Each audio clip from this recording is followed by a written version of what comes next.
আজ নিজের দিকে তাকালে বড্ড আফসোস হয়, নিজের প্রতি নিজে মায়া হয়। কি ছিলাম আর কি হয়ে গেলাম। মাঝে মাঝে মনে হয় আগেই ভালো ছিলাম, সাদা সিধে ভোলাবালা। ছিল না চোখের নিচে কালো দাগ, ছিল না মাথা ভর্তি দুশ্চিন্তা। অথচ আজ এই হাজার মানুষের ভিড়ে নিজেকে যেন চিনতেই পারছি না। পৃথিবীর যতগুলো আঘাত আছে তার মধ্যে সবচেয়ে ভয়ঙ্কর আঘাত হলো কথার আঘাত। মানুষের হাতের আঘাতের চেয়ে মানুষের মুখের কথার আঘাত অনেক ধারালো হয়। শব্দ ছাড়া কান্নার প্রতি ফোঁটা অশ্রু জানে মানুষের কথার আঘাতের কি যন্ত্রণা। থেমে তো কিছুই থাকবে না, শুধু মনে থাকবে কিছু মানুষের ব্যবহার আর কথার আঘাত। সব কিছু ভুলে থাকা যায়, কিন্তু এই ব্যাপারটা চাইলেও ভুলে থাকা যায় না।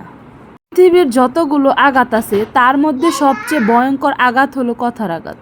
মানুষ কখনো ইচ্ছে করে বদলায় না, কিছু মানুষের অবহেলা, কিছু স্মৃতি, কিছু খারাপ পরিস্থিতি মানুষকে বদলে যেতে বাধ্য করে।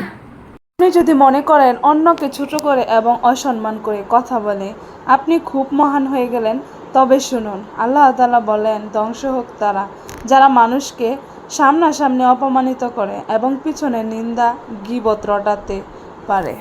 জানেন, এই দুনিয়ার মানুষগুলো সত্যিই খুব ভালো। আঘাত দিয়ে বলবে ব্যথা পেয়েছো, কষ্ট দিয়ে বলবে চুপ কেন আছো, আর কাঁদিয়ে বলবে কাঁদছো কেন।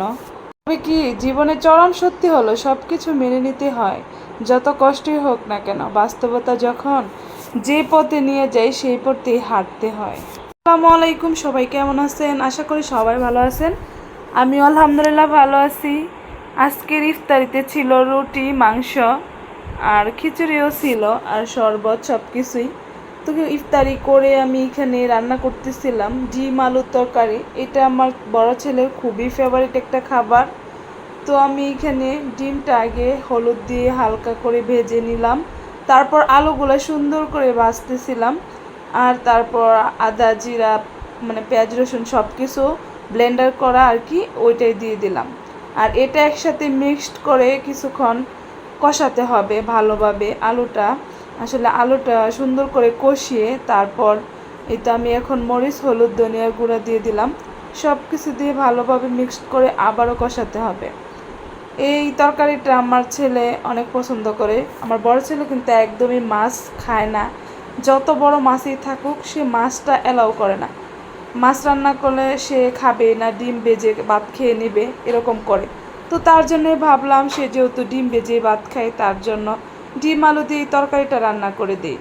ও হচ্ছে মুরগির মাংস আর ডিম, ডাল, ভাজি এইগুলোই পছন্দ করে, তবে মাছটা একদমই খেতে চায় না। কি আর করার, ছেলে যেটা খায় সেটাই রান্না করতে হবে। তো এখানে সব কিছু দিয়ে কষানো হয়ে গেছে, এখন একটু পানি দিয়ে আর একটু কষাবো, আর তারপর ডিমগুলো দিয়ে নিব। আর এই তরকারিটা ওর কাছে অনেক ভালো লাগে। ওর দাদু নাকি এই তরকারিটা ভালোভাবে রান্না করতে পারে। তো আমি ওর দাদুর কাছ থেকেই কিন্তু এই তরকারিটা কীভাবে রান্না করে সেটা আমি একদিন দেখে শিখে নিলাম। আসলে রান্নাটা হচ্ছে এক একজনের এক একভাবে রান্না করে। তো আমি কিন্তু এটা পারতাম না আগে, তো আমার শাশুড়ির কাছ থেকেই কিন্তু এই রান্নাটা শেখা।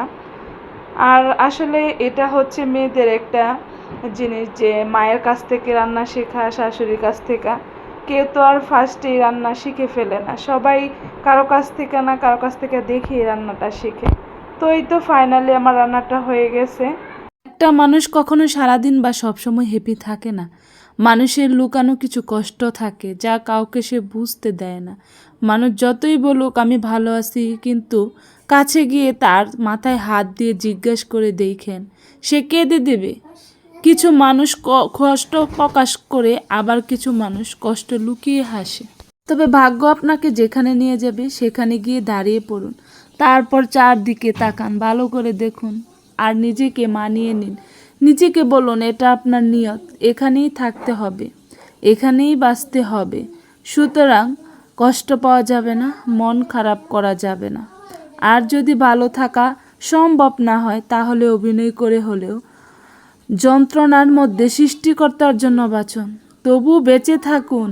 ভেবে নিন এটাই পৃথিবীর নিয়ম, এটাই জীবন। গাইস, আমি আমার ড্রেসগুলো আমি নিজেই বানানোর চেষ্টা করি। আমি কেন জানি যেদিন থেকে আমি বানাতে পারি ওই দিন থেকে আর টেলার্সে দেই না। তো আমার কাপড় আমি নিজে বানাতে অনেক পছন্দ করি। তো আমি যখন যেভাবে মন চাই যে ডিজাইন ইচ্ছা হয় সেটাই করতে পারি। তার জন্যই আমি আজকে একটা ড্রেস বানালাম। তো নর্মাল ড্রেসটাকে লেস দিয়ে ভালো করে গর্জিয়াস করে নিলাম। তো ভালো থাকেন, আল্লাহ হাফিজ।